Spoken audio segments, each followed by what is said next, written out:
Cerca Teleeuropa sul tuo Play Store o Apple Store e scarica la nostra app.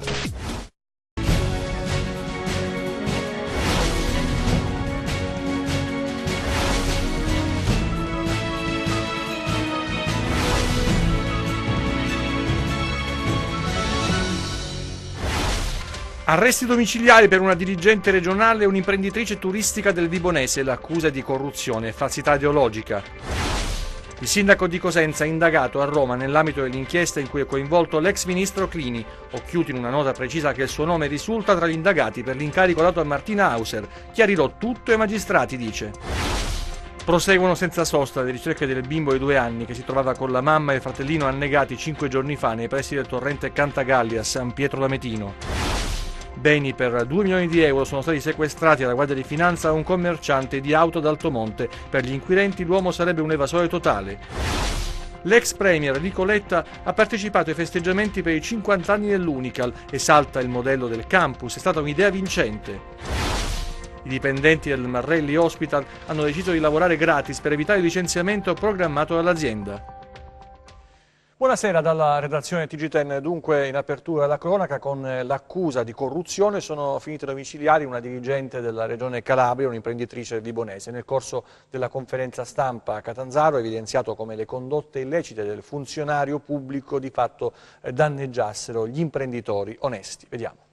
Informazioni riservate comunicate dalla dirigente all'imprenditrice che di fatto avrebbero favorito quest'ultima, dritte sui bandi regionali, sui fondi europei, sull'evoluzione delle istruttorie, di conseguenza nell'accesso ai finanziamenti pubblici. Con l'accusa di corruzione la Guardia di Finanza ha eseguito 2 misure di custodia cautelare ai domiciliari per Maria Gabriella Rizzo, 57 anni, dirigente del Dipartimento Turismo e Cultura della Regione Calabria, e per l'imprenditrice Laura Miceli, 67 anni, operante nel Vibonese. L'inchiesta condotta dalle Fiamme Gialle, coordinata dalla Procura di Catanzaro, nel corso della conferenza stampa dell'operazione denominata Il Dovere è emersa la commissione di ruoli e l'ipotesi di reato. Questa vicenda dà proprio lo spaccato di come alcuni fenomeni di illegalità, alcuni fatti che sono penalmente rilevanti, possono insorgere proprio perché in alcuni contesti della pubblica amministrazione c'è una percezione, appunto, come dicevo, debole, una percezione accomodante della legalità. È chiaro che le relazioni tra il funzionario pubblico e il privato, che seguono logiche di benevolenza nei confronti del privato, il quale a sua volta contraccambia questo con dei benefici concreti, determina uno sfalsamento della funzione pubblica. In questo contesto, che ripeto, di legalità assolutamente rabbrecciata, diciamo così, accomodata, ecco, si inseriscono tutti quei soggetti anche dell'imprenditoria che vogliono approfittare e sono pronti ad andare oltre. Cosa si otteneva in cambio dei favori? La contropartita: sono stati accertati dei viaggi, un viaggio in Toscana, un viaggio in un albergo a Firenze, naturalmente, di proprietà della sorella dell'imprenditrice attinta questa mattina dalla misura cautelare, un altro soggiorno sempre presso un villaggio in provincia di Vibo Valentia, poi ci sono stati casi di consegna di cassette di vino e anche altri pranzi, quindi tutta una serie di regalie che sono state date dalla Miceli, quindi dalla imprenditrice, alla dirigente della regione. L'inchiesta, è stato sottolineato, ha messo in luce come controllori e controllati in uno scambio illecito di notizie di fatto danneggiassero tanti imprenditori onesti. Delle carte assolutamente, perché siamo pronti. Ma mi ha detto io, gli ho lasciato detto ai miei lunedì di fare tutta la documentazione, perché così giovedì il decreto di liquidazione. Tra sabato, domenica? No, lo fa sicuro, perché l'ha detto anche a me, e quindi lo fa sicuro. Io gli ho detto che giovedì mattina voglio firmare il mandato, quindi perché lo stavano, io lo questo è il dovere. E dovere, dice Rizzo Maria Gabriella, dirigente della Regione Calabria in servizio all'epoca dei fatti presso il Dipartimento Turismo, Beni Culturali e Spettacolo, all'imprenditrice del settore turistico Laura Miceli durante una delle tante intercettazioni captate dalle Fiamme Gialle, ed è da qui che prende il nome l'operazione odierna, eseguita dal nucleo di polizia economico-finanziaria di Catanzaro e coordinata dalla procura del capoluogo. Ai domiciliari sono finite le 2 donne che avevano messo in atto un vero e proprio sistema fraudolento. Le attività investigative infatti hanno consentito di riscontrare come la dirigente regionale comunicava all'imprenditrice informazioni non ancora divulgate riferite ai bandi non pubblicati e forniva alla stessa anche attività consulenziali. No, ma tu non vai all'albergo? Sì, ma vado. No, perché la mia amica Pizzoluna ti vuole conoscere. Ho capito. Sì, che poi vanno a Lucca, stanno tutta la giornata, poi mi hanno detto le sue dipendenti che di pomeriggio non vengono mai, quindi volevo conoscere tua sorella, è una Pizzoluna, insomma, vabbè. Quindi quando arrivi ti presenti. E poi non la farei pagare. Non è un problema questo.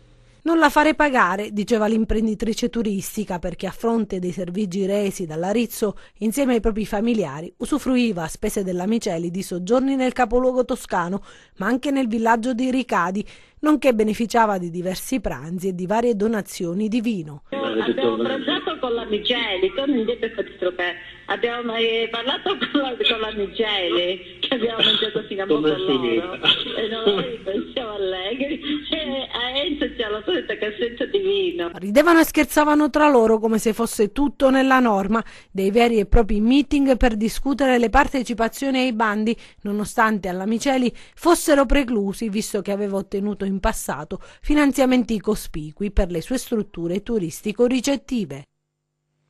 Il sindaco di Cosenza Mario Occhiuto, indagato a Roma nell'ambito dell'inchiesta in cui è coinvolto anche l'ex ministro Clini. Occhiuto precisa che il suo nome risulta tra gli indagati per l'incarico dato a Martina Hauser. Chiarirò tutto ai magistrati, dice il primo cittadino. Associazione a delinquere transnazionale, questa è l'accusa nei confronti del sindaco di Cosenza Mario Occhiuto, iscritto nel registro degli indagati dalla Procura di Roma. L'inchiesta, che coinvolge anche l'ex ministro all'ambiente Corrado Clini, riguarda un presunto drenaggio di soldi pubblici destinati alla realizzazione di progetti ambientali all'estero. In totale sono 31 le persone coinvolte, 26 fisiche e 5 giuridiche. Occhiuto, secondo le accuse, grazie a società a lui riconducibili, avrebbe sviluppato numerosi progetti nella Repubblica Popolare Cinese, finanziati o cofinanziati con fondi provenienti dal Ministero dell'Ambiente. Le sue aziende, sempre secondo le accuse, avrebbero ottenuto appalti dal Ministero senza passare per bandi pubblici, grazie al rapporto con l'ex ministro Clini e la sua compagna Martina Hauser, poi diventata assessore all'ambiente in una delle giunte Occhiuto.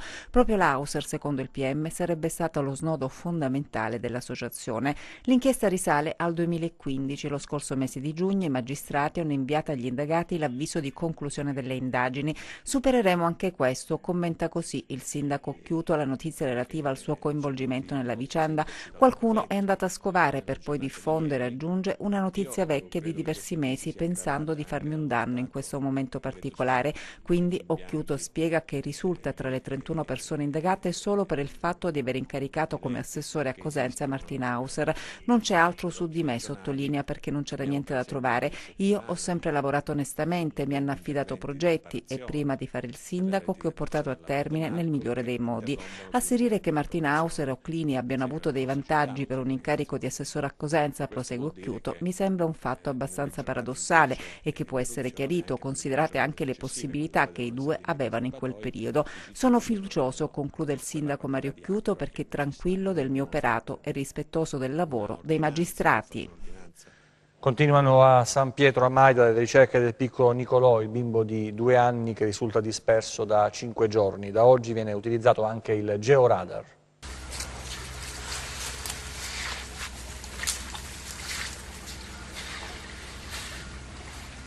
Gli uomini del soccorso alpino e speleologico controllano ogni anfratto, cercano tra gli arbusti, ma ancora nessuna traccia del bimbo di 2 anni che risulta disperso da giovedì sera. L'area è quella tra San Pietro a Maida e San Pietro Lametino, colpita 5 giorni fa dal violento nubifragio. In questa zona sono stati ritrovati i corpi della mamma del piccolo Nicolò, Stefania Signore, e del fratellino di 7 anni. Da 5 giorni le ricerche vanno avanti ininterrottamente. Sul terreno tra gli ulivi e il torrente le acque, ritirandosi dopo la piena di giovedì scorso, scorso hanno lasciato uno strato di fango di oltre 80 centimetri. Nelle ricerche sono impegnati anche i cani molecolari. Le ricerche di superficie non hanno dato segnali confortanti anche con i cani molecolari, che hanno individuato dei segni che però si disperdevano nei vari territori. Quindi allora ora da oggi noi siamo passati a un altro tipo di ricerca, poiché in pratica sull'area assieme all'acqua è arrivata una colata di fango e detrito che ha potuto travolgere in alcuni punti di questa colata, è spessa anche 1,5 metri, che noi riteniamo che abbia potuto travolgere questo bambino, 2 anni, sarà un corpicino molto esile. Noi crediamo che questo bambino sia ricoperto da questa coltre di fango, quindi argilla prevalentemente e detrito, e quindi questo tappo fa sì che i cani molecolari non riescono a percepire gli odori che provengono eventualmente dal corpicino. Sul posto è arrivato anche personale specializzato del CNR. Da oggi sono state organizzate delle prospezioni georadar e prospezioni elettromagnetiche. Sono una sorta di raggi X del sottosuolo, quindi andiamo a sezionare con una specie di tac tutto il sottosuolo, e quando vediamo un'anomalia, che magari può essere dovuta al corpicino o anche per esempio può essere anche un tronco d'albero, no? Qualunque indizio, noi con la ruspa pronta ad intervenire andiamo a scavare per poter verificare a che cosa è dovuta questa anomalia. Si continua a scavare sotto quella spessa coltre di fango, ricerche molto complesse, ma assicurano i soccorritori non si lascerà nulla di intentato. È un'area molto grande, molto vasta, quindi le ricerche sono molto difficoltose. Poi abbiamo questo fiume, questo torrente che poi è diventato quasi una fiumara, insomma, come fiume in piena, che poiché il corpicino, essendo più leggero, può aver subito un trasporto completamente diverso come modalità rispetto al corpo della mamma e del fratello maggiore. Una violenta lite fra pescatori rischia di finire in tragedia al culmine di un violento alterco con un'altra persona. È andato a casa, ha preso un fucile caricato a pallini e ha sparato contro il suo rivale, un colpo che è andato a vuoto. È quanto è accaduto a Palmi, nella frazione Tonnara, tra 2 pescatori che hanno litigato per futili motivi. Adesso la persona che ha sparato si è resa irreperibile ed è ricercata dai carabinieri della compagnia di Palmi. Sono 48 i comuni calabresi che presentano non conformità nel sistema della depurazione. Mezza Calabria, dice Laura Ferrara, è in procedura di infrazione. Amaroni, Amendolara, Cetraro, Cotronei, Pianopoli, Ricadi sono solo alcuni dei 48 agglomerati calabresi coinvolti nella nuova procedura di infrazione per le gravi carenze del sistema depurativo da parte dell'Unione Europea.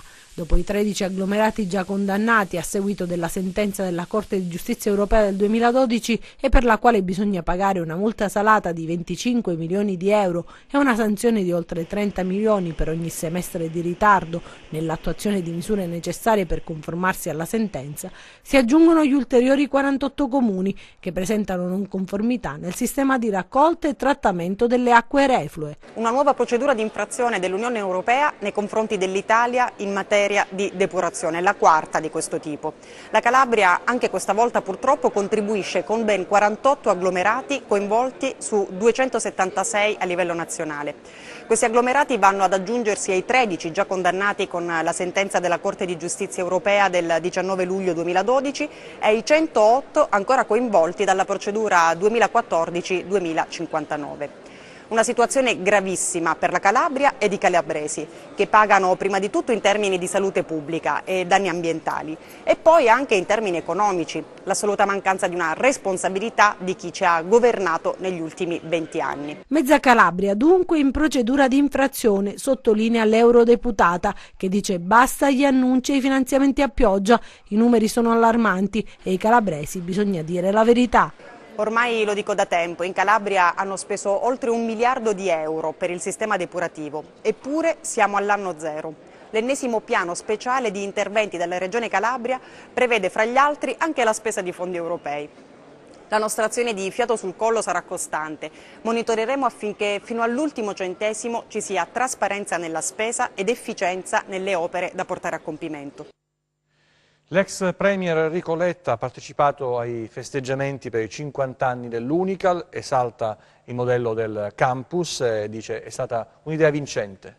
Come eravamo 50 anni fa, era il 1968, anno della legge istitutiva dell'Università della Calabria, immagini in bianco e nero di una regione diversa, tanto diversa da oggi, una terra che con l'Ateneo ha compiuto il salto nel futuro. Tanti figli di contadini hanno studiato laureandosi, tanti padri hanno visto i figli dottori realizzando un sogno. L'Unical, ascensore sociale di una Calabria che ha compreso il valore dell'istituzione culturale, lo dimostrano i numeri: 55.000 i laureati complessivamente, 100.000 gli iscritti. La storia non va dimenticata, come non vanno dimenticati gli uomini che hanno creduto nell'opportunità, anche se venivano dal nord, come Beniamino Andreatta, primo rettore dell'Ateneo, nelle celebrazioni che hanno ricordato la legge istitutiva promosse dall'Associazione Amici dell'Università della Calabria. Si è sottolineata l'attualità della norma. È stata straordinaria la lungimiranza delle intuizioni che hanno fatto nascere il campus, l'università, la residenzialità, il legame col territorio, il fatto che fosse diciamo ambientalmente compatibile, il fatto che fosse autosufficiente energeticamente. Se le mettiamo tutte insieme sono intuizioni straordinarie. Pensare 50 anni fa, oggi l'apertura internazionale credo che sia veramente stato un grande dono. Una rivoluzione per l'assessore regionale, quella compiuta dall'Unical sul territorio. Mi viene in mente il legame tra il 68, momento della rivoluzione pacifica in Italia, e la rivoluzione culturale che ha creato nella nostra Calabria la nascita dell'università. L'università è nata perché c'è stato qualcuno dopo, a cominciare appunto da Andreatta, che ha creduto nello schema, nel modello e l'ha portato avanti. Attualmente la cittadella di Arcavacata conta 30.000 studenti. L'università si impone sul nazionale, un patrimonio che i ragazzi sentono proprio e che narrano con i contest su Instagram, proiettando immagini e immaginazione e provando a disegnare l'Unical dei prossimi decenni, quando cioè compirà il secolo di vita. Ci spostiamo a Deglianuova. Dopo l'arresto del sindaco, il bando di gara per la raccolta dei rifiuti è andato deserto e l'ente guarda all'affidamento diretto. Un'inchiesta devastante per il comune di Deglianuova, che ha portato prima all'arresto del sindaco della cittadina Franco Rossi e poi alla sua destituzione da parte del prefetto Michele Di Bari. Il primo cittadino è accusato dalla Procura Antimafia di Reggio Calabria di essere organico e funzionale alla Cosca Alvaro di Sinopoli. Un'accusa pesante che è costata al sindaco la carcerazione. Il comune in questo momento è retto dal vice Francesco Giorgi, che deve fare i conti con una serie di intoppi importanti a partire dall'assegnazione del servizio di raccolta rifiuti dopo 2 bandi di gara andati deserti e l'interditiva antimafia che aveva colpito Italserv, l'azienda che si occupava della raccolta differenziata nel paese. L'ente nel frattempo, prima che arrivasse la mannaia dell'operazione Iris che ha portato dietro le sbarre il primo cittadino, era corsa ai ripari presentando un nuovo appalto per la raccolta dei rifiuti alla stazione unica appaltante della città metropolitana di Reggio Calabria, che prevedeva una base d'asta di 800.000 euro per 3 anni. La gara per ben 2 volte è andata deserta. Ora la decisione di quel che resta della giunta è stata quella di optare per l'affidamento diretto della durata di 6 mesi. Si tratta di una manifestazione di interesse alla quale le società attirate dal bando potranno partecipare al solo scopo di comunicare all'amministrazione comunale la propria disponibilità per la presentazione della domanda per l'affidamento diretto. Ma dopo il terremoto giudiziario che ha travolto il comune ci si aspettano delle sorprese. Tutto sembra sospeso, pure i bandi di gara, in attesa di qualche rilevante novità che si intravede all'orizzonte. La vicenda del Marrelli di Crotone si arricchisce in nuova pagina. I dipendenti hanno deciso di lavorare gratis per evitare il licenziamento programmato dall'azienda. Grazie commissario Scura. Hanno scelto di cedere parte del proprio stipendio ai colleghi che altrimenti rischiavano il licenziamento, i dipendenti del gruppo Marrelli, che fino al prossimo 31 dicembre stringeranno la cinghia, affinché la situazione spiacevole che si è venuta a creare con i tagli al budget sanitario regionale penalizzi più di quanto fino ad ora fatto questa fetta di Calabria che lavora per fronteggiare le emergenze dei cittadini bisognosi di cure. L'azienda è stata messa alle strette e noi, avendo avendo al momento, siamo l'unica parte che abbiamo uno stipendio sicuro al momento, quindi stiamo donando percentuale del nostro stipendio ai dipendenti del Marelli Hospital che in questi 3 mesi di fine anno saranno senza stipendio. Nessuno, e dico nessuno, ha detto no oppure ha fatto un passo indietro, ha detto lo facciamo. Sono 2 mesi, lo facciamo per 2 mesi, sono 3 mesi, lo facciamo per 3 mesi, se è un quarto mese è la stessa cosa. L'importante,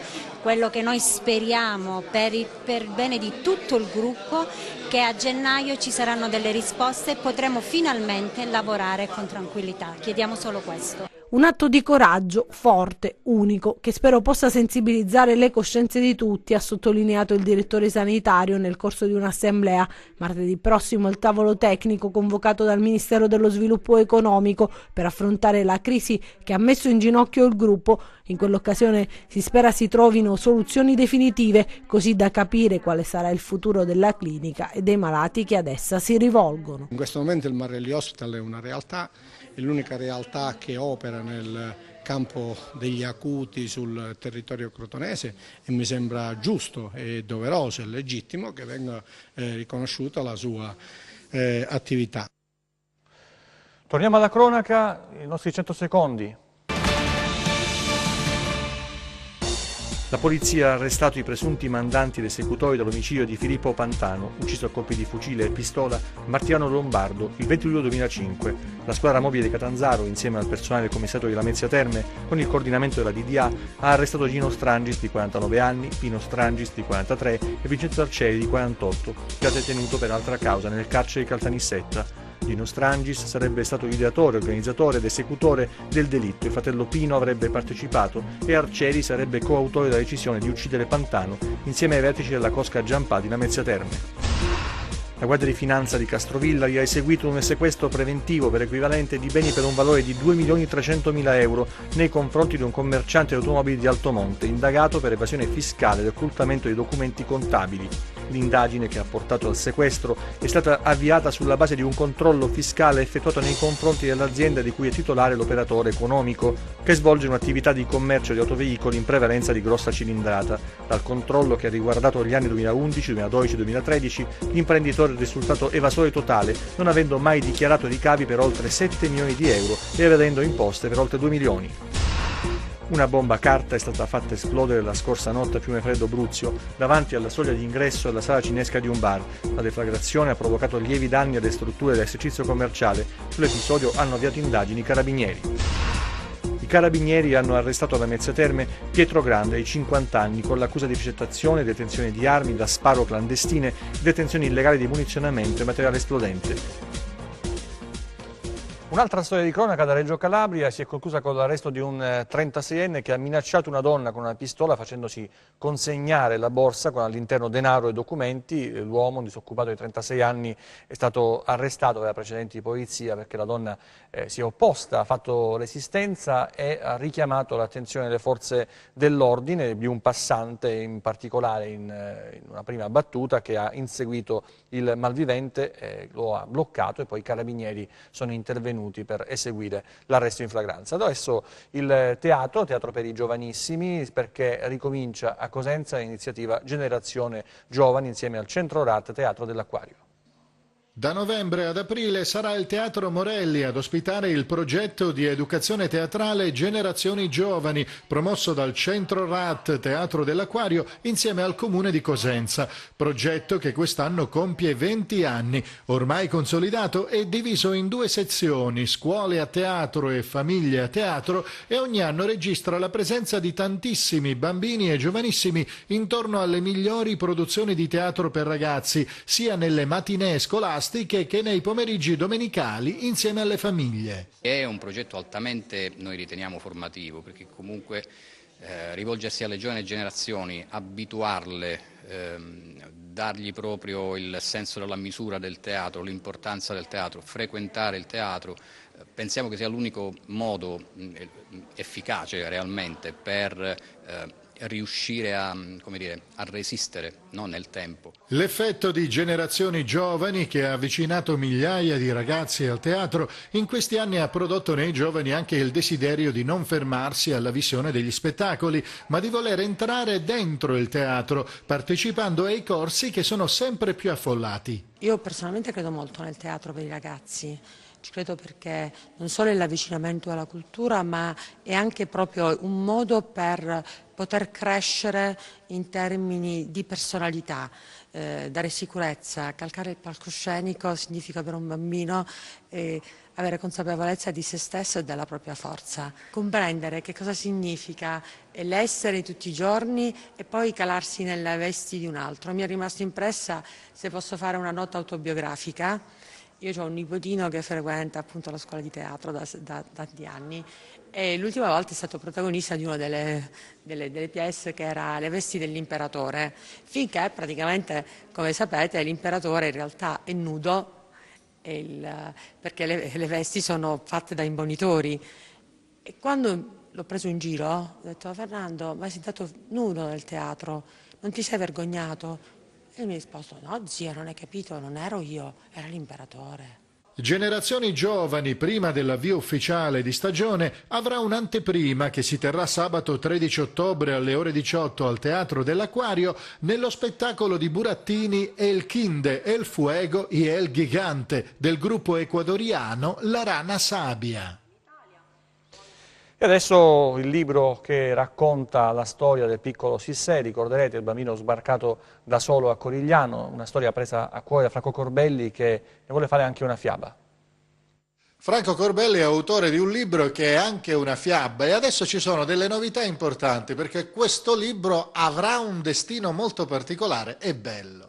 Sì, perché è un libro destinato soprattutto al mondo della scuola, io penso alle scuole soprattutto elementari e medie, perché è una fiaba, perché è legata alla storia di questo bambino, il piccolo Cis, che un anno fa, proprio poco più di un anno fa, è sbarcato da solo, lo ricordo, al porto di Corigliano, ma è anche ha un aspetto fiabesco, che è quell'incontro che io racconto, come l'ho vissuto, con questa cicogna mentre mi recavo al porto di Corigliano, e questa sensazione che ho vissuto veramente mi ha condizionato in questa ricerca, perché, lo voglio dire, nessuno avrebbe scommesso un centesimo che noi saremmo riusciti a rintracciare i genitori di un bambino. Non sapevamo neanche se esistevano questi genitori e dove si trovavano.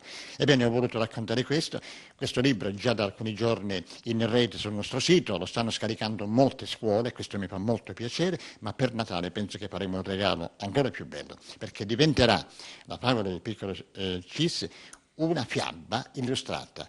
La fiaba illustrata, la nuova edizione, sarà proprio, non a caso, intitolata La favola del piccolo Cis e della cicogna bianca. Io sono convinto che per quello che rappresenta, per quello che abbiamo raccontato e documentato sul dramma dell'immigrazione, questo libro resterà come una testimonianza molto importante e significativa.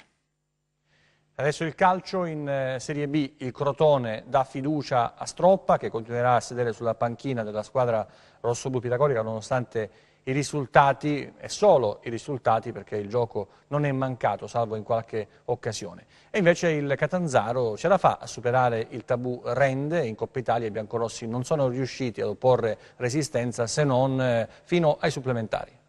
Non sono bastati 90 minuti al Catanzaro per sfatare il tabù Rende. Anche in Coppa Italia giallorossi leuteri hanno dovuto impegnarsi al massimo per avere ragione dell'11 di Modesto. La partita sembrava una formalità per la squadra di casa, protagonista di un avvio intenso che ha prodotto da subito risultati, con il vantaggio siglato da Posocco, bravo a indovinare la traiettoria giusta, con una bella conclusione dalla distanza.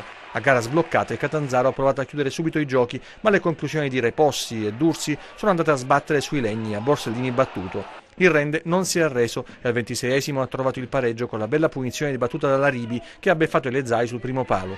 I padroni di casa, accusato il colpo, hanno rischiato di subire ancora sulle incursioni di Rossini e Blazze, imprecisi in entrambe le occasioni. Vivaci ma senza reti, secondi 45 minuti. Nei supplementari l'espulsione di Franco per doppio giallo ha complicato le cose per gli ospiti e Fischnaller, proprio allo scadere del primo quarto d'ora, ha sfruttato una carambola per indovinare l'angolo basso. Nonostante l'inferiorità numerica, il Rende ha provato a reagire con vivacqua, ma la rete di Giuliano ha chiuso il match regalando a Catanzaro il passaggio del turno. E adesso il meteo per le prossime ore.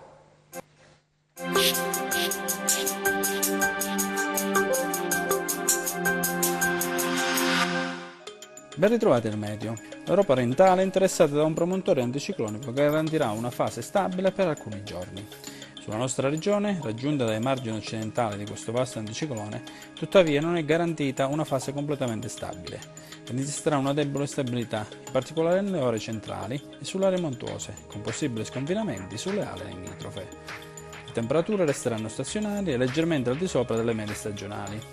Passiamo alla previsione del dettaglio per la Calabria. Mercoledì, cielo poco nuvoloso ovunque, corso della giornata aumenta la nuvolosità sulle aree montuose, con possibili piogge, non si escludono sconfinamenti nelle aree limitrofe. Temperature stazionarie. Adesso analizziamo lo stato di mari e venti.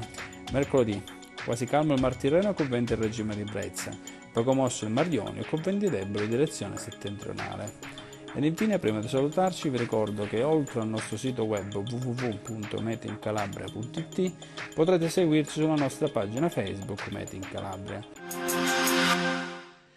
Mimo Lucano sulla propria pagina Facebook ringrazia tutti per la manifestazione di sabato, una fiume di solidarietà, una sensazione straordinaria, un ricordo, dice, che mi porterò sempre nel cuore. Questa è l'ultima notizia, l'informazione torna nelle prossime edizioni. Grazie per la vostra attenzione, arrivederci e buona serata.